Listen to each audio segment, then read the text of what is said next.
Hi everyone, it's Dr. LeBlanc with Unit 7B, Mutations in Germline and Somatic Tissue and Chromosomal Breakage. Our learning goals are to understand the differences between mutations that occur in the germline and those that occur in somatic tissue, to understand how chromosomal rearrangements alter gene expression, to understand how cancer cells are selected by certain mutations, to understand how variegation in expression is dependent on the proximity to heterochromatin, to get an understanding of the variety of mechanisms that cause mutations and the importance of DNA repair mechanisms. Here is a sheep. This is a sheep. And you notice it has a black spot on its hide. This is a consequence of a somatic cell mutation, a mutation in a cell that was going to become a skin cell. That mutation probably occurred sometime during embryogenesis, and it only occurred in one cell, and that one cell proliferated until it became this black spot on the side of the sheep. This type of mutation will not be transmitted from the sheep to its offspring. It occurred only in a single cell that was going to become skin on its hide. It did not occur in its germline mutations, in its germline. Germline cells are gametes such as eggs and sperm. Here's an egg. This is a sperm. They're not really that color. Those are pseudo-colored. Somatic cells are all the other types of the cells of your body. They are bone cells and endocrine glands, neural tissue, muscles, the cells of your immune system and your blood cells. Every other cell in your body are somatic cells, but germ cells are set off from the rest of these cells. They are the cells that are or will become eggs and sperm. So what happens if you have mutations in these two different types of cells? What are the consequences of that? Well, if you have a germline mutation, that means you are mutated either your sperm or egg cell directly, but more probably one of the cells that are developing in your gonadal tissue that are going to become either a sperm cell or an egg cell. That mutation will then be passed on to every cell in the embryo and every cell in the body when that embryo becomes an adult. Mutations are found throughout the body if they occur within a germ cell. Okay, they're only found in half of the gametes, however, because remember, individuals are diploid, okay, and the sperm contributes half the genetic information and the egg the other half. So only half of the genetic material that's passed on to the gametes will carry that mutation. What happens if the mutation occurs in a somatic tissue, just a cell that's going to become skin? Well, only that one cell and all its descendants will have that mutation. It will be absent from all of the germ cells, so that mutation will only occur in that individual. You'll only see it in that one individual, and it will never be passed on to subsequent generations. Here's an example of a patch of hair that lost its pigment due to a mutation early in embryogenesis.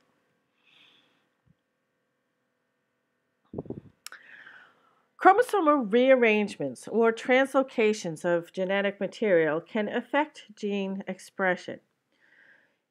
Here we have an active gene on a chromosome. It's a euchromatic chromosome. And here's another chromosome in the genome that's mostly heterochromatic. It's more compact. Most of the genes on this chromosome are shut off.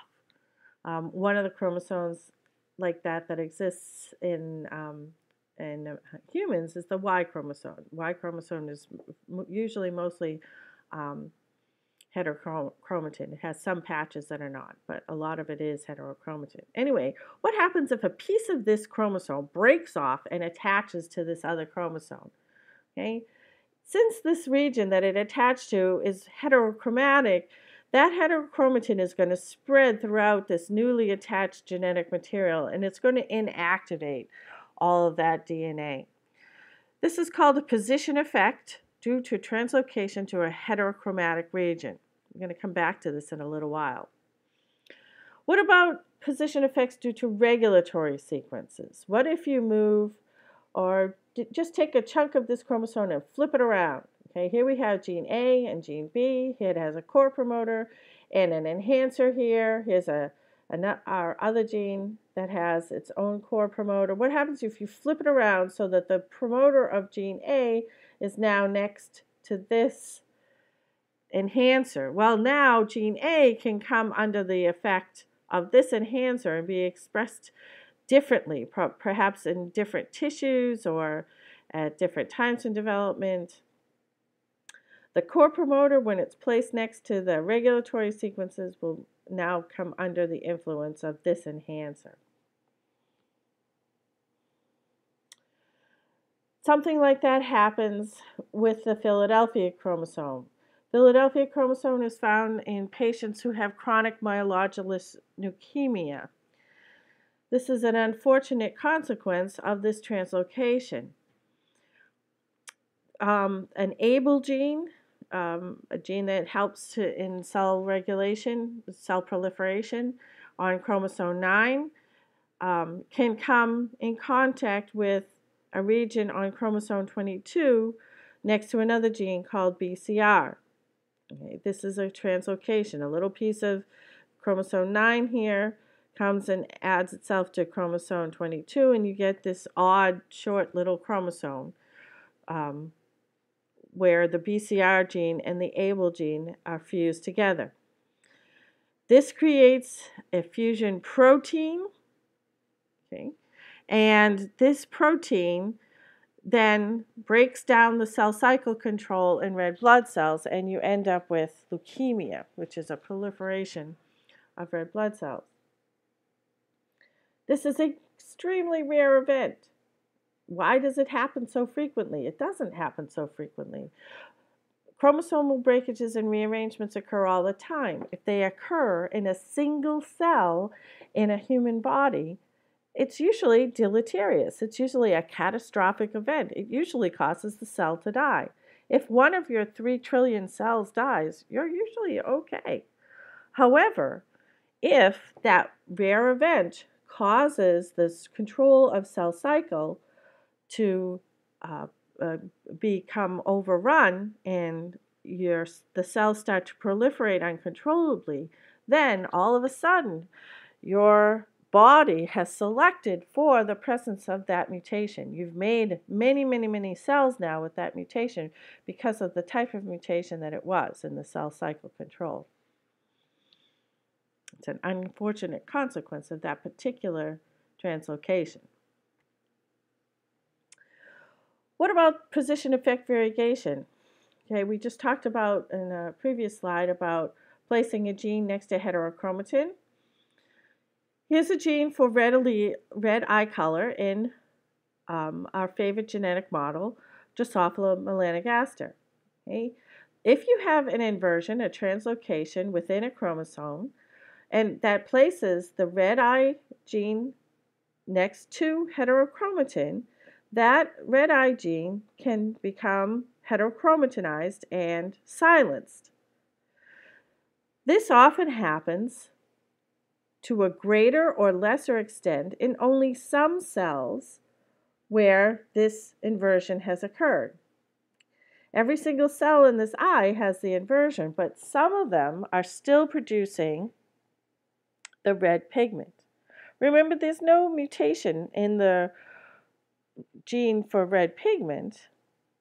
It's still a functional gene. The only reason it gets shut off is because it's been placed next to heterochromatin. So all of these cells have genes that are still capable of producing red pigment. They're just shut down because they're next to heterochromatin. But here are some cells that haven't shut down because the heterochromatin has not encroached far enough into this genetic region to shut it off. So the term for that is position effect variegation. So there are many different causes of mutation. You can have weird recombination. You can get crossing over, translocations, inversions, deletions. We're going to talk about that more in subsequent chapters. You can segregate incorrectly. That creates an odd number of chromosomes in a cell. You can make mistakes when you replicate your DNA. There are transposable elements, which we'll talk about in subsequent lectures as well. Soon we're going to talk about depuration, where bases are plucked off of nucleotides. You can also have deamination, where amine groups are removed, and tautomeric shifts, which are rare but can occur. If you have toxic metabolic products in your cells, they can also damage your nucleotides. And then if you're a scientist in the lab, you can induce mutations with chemical agents and physical agents. Sometimes, however, we're exposed to these things in the environment when we don't want to be, and they can cause mutations as well. So in summary, germline cells are the cells that are and will become gametes, eggs, and sperm.